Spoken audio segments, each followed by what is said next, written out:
কুমারের কাজের মেয়েটা প্রেগনেন্ট শুনে শ্বশুরমশাই বললেন, আমার বাড়িতে থেকে এই কুৎসিত পাপ কাজটা করলি? স্বামী রেগে মেগে বউয়ার গালে প্রচণ্ড এক চর বসিয়ে দিয়ে, ছোট লোকের বাচ্চা, 1 ঘন্টার মধ্যে ভাগবি। কাজের মেয়েটা কেঁদে বলল, কই যাব? কাউরে তো চিনি না। যার সাথে পেট বাঁধাইছিস তার কাছে যা। আশেপাশে তোকে দেখলে খবর আছে। ওর কাছে গিয়ে স্বাভাবিকভাবে বললাম, টুম্পা, সত্যি করে বলো তো, তোমার সন্তানের বাবাকে? স্বামী হুঙ্কার দিয়ে বলল, কে আবার? পাড়ার টংরু। ওর সাথে তো প্রায় দেখি হেসে হেসে গল্প করে। কাজের মেয়েটা কাঁদতে কাঁদতে বাড়ি থেকে চলে গেল। ভাগ্যের পরিহাসে তার সাথে রাস্তায় দেখা প্রায় 9 বছর পর। সাথে তার ছেলে। ছেলেকে দেখে হকচকিয়ে গেলাম। দেখতে হবু আমার স্বামীর মতো। সেই চুল, সেই চোখ, সেই মুখের কাটিং, গায়ের রং। তবে কি না, নিজের মনের সাথে এভাবে আর পারা যায় না। এবার ওকে আমি জিজ্ঞেস করতেই হবে, একটা মানুষের চেহারা এভাবে মিলবে কিভাবে? আমি আর নিজেকে আটকে রাখতে না পেরে দৌড়ে গেলাম। 9 বছরে অনেক পরিবর্তন এসেছে বউয়ার। ওর নাম রূপা। আমি কাছে যেতে ও হকচকিয়ে গেল। যেন ভূত দেখার মতো অবস্থা। মুহূর্তেই আমার শরীরে কেমন যেন একটা বাতাস বয়ে গেল। কাছে গিয়ে বললাম, রূপা, কেমন আছিস? এতদিন কোথায় ছিলি? দেখি নাই কখনো। এভাবে কোথাও উধাও হয়ে গেলি? আর ছেলেকে নিয়ে কোথায় থাকিস তুই এখন? একসাথে এতগুলো প্রশ্ন শুনে হকচকিয়ে গেল রূপা। ওদের পোশাকে অনেক পরিবর্তন এসেছে। বোয়ার যে পরিবেশ ছিল একরকম নেই। একটা সম্ভ্রান্ত পরিবার যেভাবে থাকে সেরকম লাগছে। রূপা কথার কোনো উত্তর না দিয়ে ছেলেকে নিয়ে সামনের এগিয়ে যেতে শুরু করলো। যা দেখে মনের সন্দেহ আরো শক্ত হলো। কিন্তু আমাকে দেখে রূপা এভাবে পালাচ্ছি কেন? তাহলে কি আমি যা ভাবছি বা যেটা ভেবে আসছি তাই সঠিক? এই সন্তান কি তাহলে আমার পাপিষ্ঠ স্বামীর? আমি রূপাকে রীতিমতো জোরে জোরে ডাকতে শুরু করেছি। রূপা ছেলেকে নিয়ে একটা রিকশা নিয়ে নিল। আমিও তার পিছু নিলাম। কিছুতেই থামছে না রূপা, যার কারণে আমার ভিতরটা ভয়ে কুঁকড়ে উঠছে। রিকশাটা থামতেই আমার বুকের ধরফরানি যেন আরো বেড়ে গেল। দূর থেকে দাঁড়িয়ে আমি স্পষ্ট দেখতে পেলাম একজন লম্বা, শক্ত সমর্থ পুরুষ এগিয়ে এসে রূপার ছেলেটাকে কোলে তুলে নিল। তার চোখে মুখে এমন এক আত্মবিশ্বাস, এমন এক আপন ভাব, যেটা দেখে মনে হলো এই মানুষটাই হয়তো ছেলেটার বাবা। কিন্তু আমার মনে তখনও ঝড় চলছে, কারণ ওই ছেলেটার মুখটা বারবার আমার স্বামীর মুখের সাথে মিলে যাচ্ছে। আমি একটু দৌড়ে দাঁড়িয়ে সবকিছু লক্ষ্য করছিলাম। রূপা মাথা নিচু করে দাঁড়িয়ে, আর লোকটা খুব স্বাভাবিকভাবে তার সাথে কথা বলছে। ছেলেটা খিলখিল করে হাসছে, লোকটার গলায় হাত পেঁচিয়ে ধরেছে। দৃশ্যটা এতটাই স্বাভাবিক, এতটাই পারিবারিক যে হঠাৎ করে আমার ভেতরের সন্দেহটা একটু দুলে উঠল। যদি সত্যি এই লোকটাই ছেলেটার বাবা হয়। কিন্তু তারপরে আবার মনে হলো, তাহলে রূপা আমাকে দেখে পালাচ্ছিল কেন? আমি আর নিজেকে আটকে রাখতে পারলাম না। সাহস জোগাড় করে ধীরে ধীরে তাদের দিকে এগিয়ে গেলাম। কাছে যেতে রূপার চোখে আতঙ্ক ফুটে উঠল, যেন সে এতদিন পরও আমাকে ভয় পায়। আমি শান্ত গলায় বললাম, রূপা, একটু কথা ছিল। লোকটা তখন আমার দিকে তাকালো, তার চোখে কৌতূহল। সে বলল, আপনি কে? আমি একটু থেমে বললাম, আমি আমি ওর আগের বাসার মালকিন। লোকটা মাথা নেড়ে বলল, ও আচ্ছা। তারপর রূপার দিকে তাকিয়ে বলল, তুমি চেনো? রূপা ধীরে মাথা নাড়ল, কিন্তু সে এখনও চোখ তুলে আমার দিকে তাকাচ্ছে না। আমি এবার সরাসরি বললাম, আমি শুধু একটা প্রশ্ন করতে চাই, তারপর চলে যাব। লোকটা বলল, জিজ্ঞেস করুন। আমার গলা শুকিয়ে যাচ্ছিল, তবুও বললাম, এই ছেলেটার বাবাকে? কথাটা বলার সাথে সাথে চারপাশটা যেন নিস্তব্ধ হয়ে গেল। রূপা হঠাৎ কেঁপে উঠল, তার চোখে পানি চলে এলো। লোকটা একটু বিস্মিত হয়ে আমার দিকে তাকালো, তারপর হালকা হেসে বলল, আমি ওর বাবা। কেন? আমার বুকের ভেতরটা ধক করে উঠল। আমি বললাম, কিন্তু ছেলেটা দেখতে। আমার কথা শেষ করার আগেই রূপা হঠাৎ বলে উঠল, আপা, দয়া করে আর কিছু জিজ্ঞেস করবেন না। তার কণ্ঠে এমন এক অনুনয় ছিল যে আমি থেমে গেলাম। কিন্তু এতদিনের সন্দেহ, এতদিনের অপরাধ বোধ আমাকে ছাড়ছিল না। আমি বললাম, রূপা, সত্যিটা না জানলে আমি শান্তি পাবো না, প্লিজ বলো। লোকটা এবার একটু গম্ভীর হয়ে গেল। সে বলল, ব্যাপারটা কি? আপনার সন্দেহটা কি? আমি আর লুকালাম না, সব খুলে বললাম। সেই রাতের কথা, যখন রূপা হঠাৎ প্রেগনেন্ট হলো। আমাদের বাড়ির পরিস্থিতি, আমার স্বামীর আচরণ, সব সব শুনে লোকটা কিছুক্ষণ চুপ করে রইল। তারপর রূপার দিকে তাকালো, তার চোখে প্রশ্ন। রূপার নিজেকে সামলাতে পারল না, সে কাঁদতে শুরু করলো। সে বলল, আপা, আমি সেদিন কিছু বলতে পারিনি। কেউ আমার কথা বিশ্বাস করতো না। আমার বুক কেঁপে উঠল। আমি বললাম, তাহলে সত্যিটা কি? রূপা ধীরে ধীরে বলল, সেদিন রাতে আমি রান্নাঘরে কাজ করছিলাম, সবাই ঘুমিয়ে গিয়েছিল। হঠাৎ আপনার স্বামী, আমার কথা আটকে গেল। সে কান্নায় ভেঙে পড়ল। আমার পা থেকে যেন মাটি সরে গেল, মাথা ঝিমঝিম করতে লাগলো।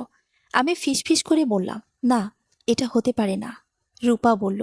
আমি চিৎকার করতে পারিনি, আমি ভয়ে ছিলাম। তারপর যখন আমি প্রেগনেন্ট হলাম, তখন উনি উল্টো আমাকে দোষ দিলেন। বললেন আমি নাকি বাইরে কারোর সাথে মিশি। আমার চোখ দিয়ে পানি গড়িয়ে পড়তে লাগলো। এতদিন ধরে আমি যার সাথে সংসার করছি, সে এত বড় পাপ করেছে। লোকটা তখন ধীরে বলল, আমি রূপাকে বিয়ে করেছি 3 বছর আগে। যখন আমি সব সত্যি জানতে পারি, তখন এই সিদ্ধান্ত নেই ওকে আর এই কষ্টে থাকতে দেব না। আমি অবাক হয়ে তাকালাম। বললাম, তাহলে ছেলেটা? লোকটা বলল, আমি জানি ও আমার রক্তের সন্তান না, তবু আমি ওকে নিজের সন্তানের মতোই ভালোবাসি। এই কথাটা শুনে আমি আর দাঁড়িয়ে থাকতে পারলাম না। আমার পুরো পৃথিবীটা যেন ভেঙে পড়ল। আমি বুঝতে পারলাম, এতদিন আমি ভুল মানুষকে বিশ্বাস করেছি, আর একজন নির্দোষ মেয়েকে দোষী ভেবেছি। রূপা চোখ মুছে বলল, আপা, আমি আপনার উপর রাগ করিনি, কারণ আমি জানতাম আপনি সত্যিটা জানতেন না। আমার কণ্ঠ কাঁপছিল। আমি বললাম, আমাকে মাফ করে দিস রূপা। রূপা কিছু বলল না, শুধু মাথা নিচু করে দাঁড়িয়ে রইল। আমি আর কিছু বলতে পারলাম না। ধীরে ধীরে সেখান থেকে চলে এলাম, কিন্তু আমার ভেতরের ঝড় থামল না। বাড়িতে ফিরে আমি আয়নার সামনে দাঁড়ালাম। নিজের মুখটা দেখলাম। মনে হলো আমি নিজেই নিজের কাছে অপরিচিত হয়ে গেছি। সেই রাতে আমি সিদ্ধান্ত নিলাম, এই অন্যায়ের বিচার আমি করব। কারণ এই পাপ শুধু রূপার সাথে হয়নি, আমার সাথেও হয়েছে। আর এবার সত্যিটা লুকিয়ে রাখা হবে না। সেই রাতটা আমার জীবনের সবচেয়ে দীর্ঘ রাত হয়ে দাঁড়ালো। ঘড়ির কাঁটা এগোচ্ছিল, কিন্তু সময় যেন থেমে গিয়েছিল আমার জন্য। বিছানায় শুয়ে আছি, অথচ চোখে এক ফোঁটা ঘুম নেই। বারবার রূপার কান্না ভেজা মুখটা ভেসে উঠছে, আর তার সেই ভাঙা কণ্ঠ, আপা। কেউ আমার কথা বিশ্বাস করতো না। এ কথাটাই আমার বুকের ভেতর ছুরির মতো বিঁধছে। আমি উঠে বসে পড়লাম। পাশে তাকিয়ে দেখি আমার স্বামী নিশ্চিন্তে ঘুমাচ্ছে। তার মুখে একটু অনুশোচনার ছাপ নেই। এই মানুষটার সাথে আমি এতগুলো বছর কাটিয়েছি, এই মানুষটার উপর ভরসা করে আমি সংসার করেছি, অথচ সে কতটা ভয়ঙ্কর হতে পারে সেটা আমি কখনো বুঝতেই পারিনি। হঠাৎ করে আমার ভেতরে এক ধরনের রাগ, ঘৃণা আর অপরাধবোধ একসাথে জেগে উঠল। আমি ধীরে ধীরে উঠে দাঁড়ালাম। অন্ধকার ঘরে দাঁড়িয়ে তার দিকে তাকিয়ে মনে হলো, এই মানুষটা আমার জীবনের সবচেয়ে বড় ভুল। আমি সোজা বারান্দায় চলে গেলাম। ঠান্ডা বাতাস বইছিল, কিন্তু আমার ভেতরের আগুন কিছুতেই কমছিল না। মনে হচ্ছিল এখনই গিয়ে তাকে সব জিজ্ঞেস করি, সব সত্যি তার মুখ থেকে বের করে আনি। কিন্তু আবার নিজেকে থামালাম, না, এভাবে না, এত সহজে না। সে এতদিন ধরে একটা মেয়ের জীবন নষ্ট করেছে, তাকে অপমান করেছে, তাকে একা ফেলে দিয়েছে। আর আমি ছিলাম তার অপরাধের নীরব সাক্ষী। আমি কিছুই জানতাম না, কিন্তু তবু আমি তাকে থামাতে পারিনি। আমি সিদ্ধান্ত নিলাম, এবার আমি সব প্রমাণ নিয়ে, সব সত্যি সামনে এনে তাকে শেষ করে দেব। শুধু নিজের জন্য না, রূপার জন্য। পরদিন সকালে আমি স্বাভাবিক থাকার চেষ্টা করলাম। স্বামী যেমন প্রতিদিনের মতো নাস্তা খাচ্ছিল, আমি চুপচাপ তার সামনে বসেছিলাম। সে কিছুই বুঝতে পারছিল না। সে হঠাৎ বলল, কি হয়েছে? তোমাকে এত চুপচাপ লাগছে কেন? আমি তার দিকে তাকিয়ে হালকা হাসলাম। বললাম, কিছু না, শরীরটা ভালো লাগছে না। সে আবার নিজের কাজে মন দিল, যেন কিছুই হয়নি, যেন সে একদম নির্দোষ। কিন্তু আমি জানি এই মুখোশের আড়ালে কি লুকিয়ে আছে। সেদিন থেকে আমি খোঁজ নেওয়া শুরু করলাম। পুরনো কাজের লোক, আশেপাশের প্রতিবেশী যাদের সাথে রূপার যোগাযোগ ছিল, তাদের সাথে কথা বলার চেষ্টা করলাম। অনেকেই প্রথমে কিছু বলতে চাইছিল না, কিন্তু ধীরে ধীরে কিছু কিছু সত্যি বের হয়ে আসতে লাগলো। একজন বলল, আপা, আমরা তো তখনই সন্দেহ করছিলাম, মেয়েটা এমন না, ও খুব চুপচাপ ছিল। আরেকজন বলল, আপনার স্বামীকে কয়েকবার রাতের বেলা রান্নাঘরের দিকে যেতে দেখেছি। এই কথাগুলো শুনে আমার শরীর শিউরে উঠছিল। প্রতিটা কথা যেন আমার সন্দেহকে আরো শক্ত করে দিচ্ছিল। একদিন সাহস করে আমি রূপার সাথে আবার দেখা করতে গেলাম। অনেক খোঁজাখুঁজির পর তার বাসার ঠিকানা বের করলাম। শহরের একটু ভদ্র এলাকায় একটা সুন্দর বাসা। দরজায় কলিং বেল চাপতেই আমার বুক ধড়ফড় করতে লাগলো। দরজা খুলল রূপা নিজেই। আমাকে দেখে সে একটু অবাক হলো, কিন্তু আগের মতো ভয় পেল না। আমি ধীরে বললাম, আমি একটু ভেতরে আসতে পারি? সে কিছুক্ষণ চুপ করে থেকে সরে দাঁড়ালো। আমি ভেতরে ঢুকলাম। ঘরটা পরিষ্কার গোছানো, দেয়ালে কিছু ছবি ঝুলছে, রূপা, তার ছেলে আর সেই মানুষটা। ছবিগুলো দেখে বোঝা যায় তারা সুখী। আমি বসে পড়লাম। কিছুক্ষণ কেউ কিছু বলল না। তারপর আমি বললাম, রূপা, আমি সব জানতে চাই, পুরো সত্যিটা। রূপা ধীরে ধীরে বলতে শুরু করলো সেই রাতের ঘটনা, কিভাবে সে ভয় পেয়েছিল, কিভাবে বারবার নিজেকে বাঁচানোর চেষ্টা করেছিল সব। তার প্রতিটি কথা শুনে আমার ভেতরটা ভেঙে যাচ্ছিল। আমি বুঝতে পারছিলাম সে শুধু শারীরিক না, মানসিকভাবেও কতটা ভেঙে পড়েছিল। আমি বললাম, তুমি তখন কাউকে কিছু বলনি কেন? রূপা হালকা হেসে বলল, কাকে বলতাম আপা, সবাই তো ওনাকেই বিশ্বাস করত। আমি তো শুধু একটা কাজের মেয়ে ছিলাম। এ কথাটা শুনে আমার চোখ দিয়ে পানি পড়ে গেল। আমি বললাম, আমি যদি তখন জানতাম। রূপা আমার কথা থামিয়ে বলল, আপনি জানতেন না, সেটাই আপনার দোষ না। কিন্তু এখন জানেন, এখন আপনি কি করবেন সেটাই আসল কথা। তার এই কথাটা আমাকে নাড়িয়ে দিল। হ্যাঁ, এখন আমি জানি, এখন আমার দায়িত্ব আছে। আমি দৃঢ় গলায় বললাম, আমি ওকে শাস্তি দেব, যেভাবেই হোক। রূপা চুপ করে থাকলো। তারপর বলল, শাস্তি দিলে কি আমার যা গেছে তা ফিরে পাবো? আমি থেমে গেলাম, উত্তর দিতে পারলাম না। সে আবার বলল, আমি এখন ভালো আছি, আমার ছেলে আছে, আমার স্বামী আছে, আমি নতুন করে জীবন শুরু করেছি। আমি চাই না পুরনো কষ্টগুলো আবার ফিরে আসুক। আমি বুঝতে পারছিলাম সে আর ঝামেলায় যেতে চায় না, কিন্তু আমার ভেতরের আগুন তখনও জ্বলছে। আমি বললাম, কিন্তু সত্যিটা সামনে আসা দরকার। রূপা কিছুক্ষণ চুপ করে থেকে বলল, আপনি যদি কিছু করেন তাহলে নিজের জন্য করবেন, আমার জন্য না। এ কথাটা আমার মনে গেঁথে গেল। আমি সেখান থেকে বের হয়ে এলাম, কিন্তু এবার আমার লক্ষ্য পরিষ্কার। বাড়িতে ফিরে আমি স্বামীর দিকে নতুন করে তাকালাম। এবার আর আগের মতো না। এবার আমি জানি সে কে। রাতে সে যখন আমার পাশে এসে বসলো, আমি তার চোখের দিকে তাকিয়ে বললাম, তোমার সাথে আমার কিছু কথা আছে। সে অবাক হয়ে বলল, কি কথা? আমি ধীরে বললাম, রূপার কথা। এই একটা নাম শুনেই তার মুখের রং বদলে গেল। আমি বুঝে গেলাম সে ভয় পেয়েছে। আমার স্বামীর মুখটা মুহূর্তের মধ্যে ফ্যাকাশে হয়ে উঠল। সে চোখ নামিয়ে ফেলল। তারপর জোর করে স্বাভাবিক থাকার চেষ্টা করে বলল, হঠাৎ ওই মেয়ের কথা কেন?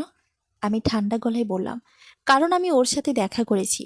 সে এবার আমার দিকে তাকালো, চোখে স্পষ্ট ভয়, কিন্তু তবুও নিজেকে সামলে নিয়ে বলল, ওর সাথে দেখা করেছো? কেন? আমি ধীরে ধীরে উঠে দাঁড়ালাম, তার সামনে গিয়ে দাঁড়িয়ে বললাম, কারণ আমি সত্যিটা জানতে চেয়েছি। সে একটু হেসেই বলল, কি সত্যি? ওই মেয়েটা তো আগেই ধরা পড়ে গিয়েছিল, পাড়ার ছেলের সাথে। আমি তার কথা শেষ করতে দিলাম না, শক্ত গলায় বললাম, মিথ্যে বলো না। সে চুপ করে গেল। আমি আবার বললাম, আমি সব জানি। সে এবার বিরক্ত হয়ে বলল, কি জানো তুমি? আমি এক এক করে সব বলতে শুরু করলাম। সেই রাতের কথা, প্রতিবেশীদের কথা, তার আচরণ, আর রূপার মুখে শোনা সত্যি সব।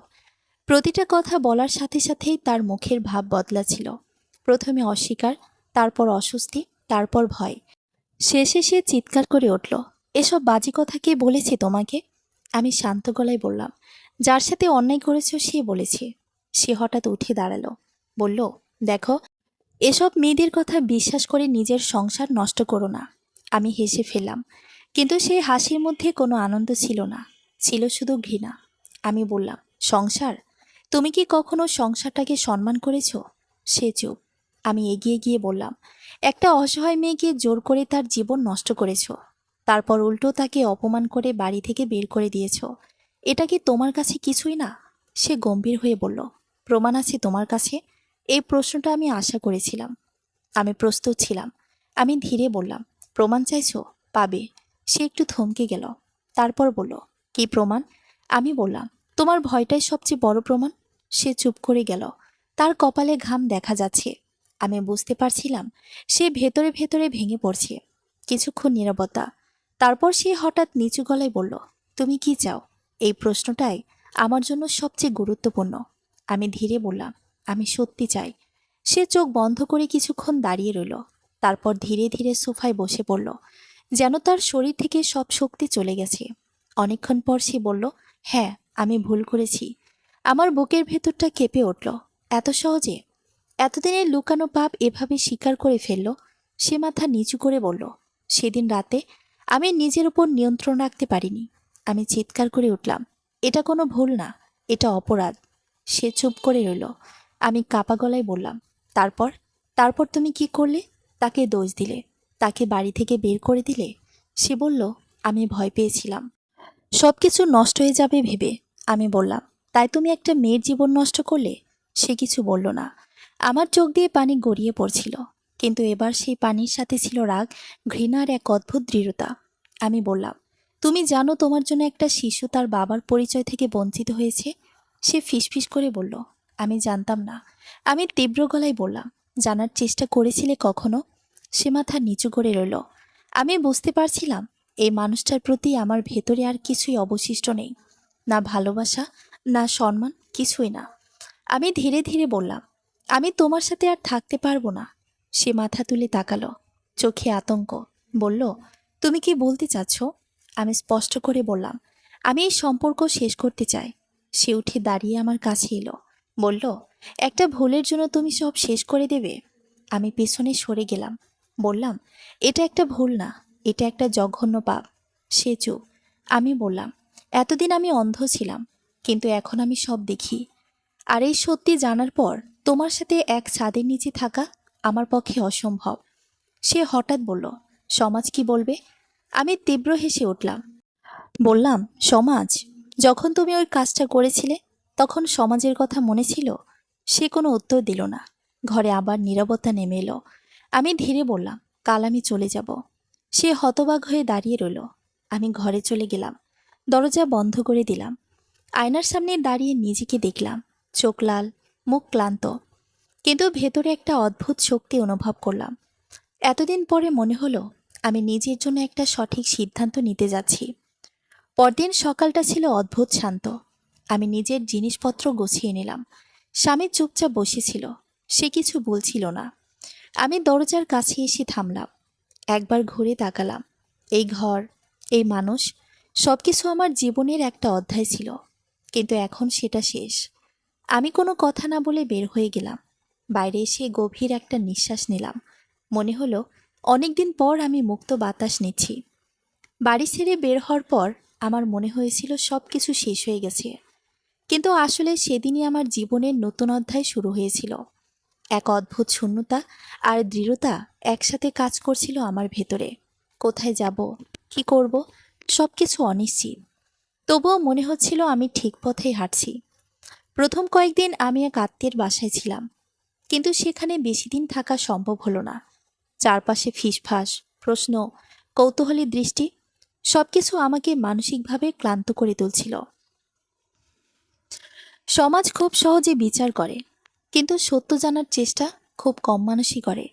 এর মাঝেই আমি একটা বড় সিদ্ধান্ত নিলাম। আমি চুপ করে থাকব না, আমি আইনের আশ্রয় নেব।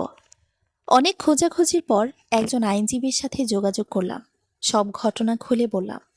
প্রথমে তিনি কিছুটা অবাক হয়েছিলেন, কিন্তু পরে খুব মনোযোগ দিয়ে সব শুনলেন।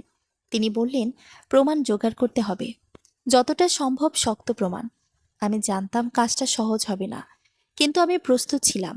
আমি আবার রূপার কাছে গেলাম, এবার অন্য উদ্দেশ্যে। দরজা খুলতেই সে আমাকে দেখে কিছুটা বুঝতে পারল। আমি সরাসরি বললাম, আমি মামলা করতে চাই। রূপা চুপ করে থাকলো, তারপর ধীরে বলল, আপনি কি নিশ্চিত? আমি বললাম, হ্যাঁ, এবার আর পিছিয়ে আসব না। সে কিছুক্ষণ ভেবে বলল, এতে অনেক ঝামেলা হবে, সমাজ, মানুষ, সব কিছু আপনার বিরুদ্ধে যাবে। আমি বললাম, আমি সব ভেবে নিয়েছি, আমি শুধু চাই সত্যিটা সামনে আসুক। রূপা দীর্ঘশ্বাস ফেলল, তারপর বলল, যদি আপনি সত্যিই করতে চান, আমি আপনার পাশে থাকব। তার এই কথাটা আমাকে নতুন শক্তি দিল। এরপর শুরু হলো প্রমাণ জোগাড় করার লড়াই। পুরনো প্রতিবেশীদের সাক্ষ্য, কাজের লোকদের কথা, রূপার মেডিকেল রিপোর্ট, একটার পর একটা জোগাড় করতে লাগলাম। প্রতিটা ধাপে বাধা এসেছে, ভয় এসেছে, কিন্তু আমি থামিনি। মামলা দায়ের করা হলো। খবরটা খুব দ্রুত ছড়িয়ে পড়ল। আত্মীয় স্বজন, প্রতিবেশী সবাই নানান রকম কথা বলতে লাগলো। কেউ বলল আমি বাড়াবাড়ি করছি, কেউ বলল সংসারের বিষয় বাইরে নেওয়া উচিত না। কিন্তু এবার আমি কারো কথা শুনিনি।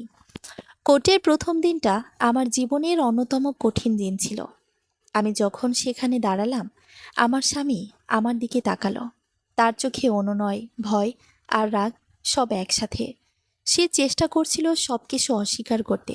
তার আইনজীবী নানা যুক্তি দিচ্ছিল, রূপাকে খারাপ প্রমাণ করার চেষ্টা হচ্ছিল, কিন্তু এবার রূপা চুপ করে থাকেনি। সে দৃঢ়ভাবে সব বলল। তার কণ্ঠ কাঁপছিল, কিন্তু তার চোখে ভয় ছিল না। একসময় সেই সব সাক্ষীরাও সামনে এলো, যারা এতদিন চুপ ছিল। এক এক করে সবাই সত্যিটা বলতে শুরু করলো। ধীরে ধীরে চিত্রটা পরিষ্কার হতে লাগলো। আমার স্বামীর মুখ থেকে আত্মবিশ্বাস হারিয়ে গেল। সে আর আগের মতো জোরে কথা বলতে পারছিল না। শেষ দিন, বিচারকের সামনে যখন সব প্রমাণ উপস্থাপন করা হলো, তখন পুরো কোর্টরুম নিস্তব্ধ হয়ে গিয়েছিল। রায় ঘোষণার পর আমার বুক ধড়ফড় করছিল। বিচারক ধীরে ধীরে বললেন, অভিযুক্ত ব্যক্তি গুরুতর অপরাধে দোষী প্রমাণিত হয়েছেন। এই একটা বাক্য শুনেই আমার চোখ দিয়ে পানি গড়িয়ে পড়ল। বিচারক তাকে শাস্তি দিলেন। সেদিন কোর্ট থেকে বের হয়ে আমি আকাশের দিকে তাকালাম। মনে হলো অনেকদিন পর একটা ভার নেমে গেছে। রূপা আমার পাশে দাঁড়িয়েছিল। আমরা কেউ কিছু বলিনি, কিন্তু আমাদের নীরবতায় সব বলে দিচ্ছিল। বিচারের পর জীবন যেন নতুন করে শুরু হলো, কিন্তু এই নতুন জীবন সহজ ছিল না। সমাজের চোখে আমি তখনও আলোচনার এক বিন্দু। কেউ আমাকে সাহসী বলেছে, কেউ আবার দোষারোপ করেছে, কিন্তু এবার এসব কিছুই আমাকে নাড়া দিতে পারেনি। আমি ধীরে ধীরে নিজের জীবন গুছিয়ে নিতে শুরু করলাম। একটা ছোট চাকরি নিলাম, নিজের খরচ নিজেই চালাতে শুরু করলাম। প্রথম দিকে কষ্ট ছিল, কিন্তু একটা স্বাধীনতার অনুভূতি আমাকে এগিয়ে যেতে সাহায্য করছিল। রূপার সাথে আমার সম্পর্কটাও বদলে গেল। আগে যেখানে শুধু মালকিন আর কাজের মেয়ে সম্পর্ক ছিল, এখন সেখানে এক ধরনের গভীর বন্ধুত্ব তৈরি হলো। আমি মাঝে মাঝে ওদের বাসায় যেতাম। ওর ছেলে আমাকে খালা বলে ডাকত। প্রথমবার যখন সে এই ডাক দিয়েছিল, আমার চোখ ভিজে উঠেছিল। ছেলেটার দিকে তাকালে এখন আর শুধু অতীতের কষ্ট মনে পড়ে না, বরং একটা নতুন ভবিষ্যতের আশা দেখা যায়। রূপার স্বামীও আমাকে সম্মান করত। তার চোখে কোনো সন্দেহ ছিল না, কোনো অহংকার ছিল না। ছিল শুধু একটা ভালো মানুষের সরলতা। একদিন সন্ধ্যায় আমরা সবাই একসাথে বসেছিলাম। হালকা বাতাস বইছিল, ছেলেটা খেলছিল। হঠাৎ রূপা আমার দিকে তাকিয়ে বলল, আপা, আপনি না থাকলে হয়তো আমি কখনোই ন্যায় বিচার পেতাম না। আমি হেসে বললাম, তুই না থাকলে আমিও সত্যিটা জানতে পারতাম না। আমরা দুজনেই চুপ করে গেলাম। জীবন আমাদের দুজনকেই কঠিন পরীক্ষার মধ্যে ফেলেছিল, কিন্তু আমরা হেরে যাইনি। আমি শিখেছি, চুপ করে থাকা কখনো সমাধান না, অন্যায়ের বিরুদ্ধে দাঁড়ানোই আসল শক্তি। আর সবচেয়ে বড় কথা, মানুষ যত বড়ই হোক, তার পাপ একদিন না একদিন প্রকাশ পেতেই হয়। রাত নামছিল ধীরে ধীরে, আকাশে তারা জ্বলছিল। আমি মাথা তুলে তাকালাম। মনে হলো এই দীর্ঘ অন্ধকারের পর অবশেষে একটা আলো দেখা যাচ্ছে। আমার জীবনের সেই অন্ধকার অধ্যায় শেষ হয়েছে। এখন আমি মুক্ত। সমাপ্ত।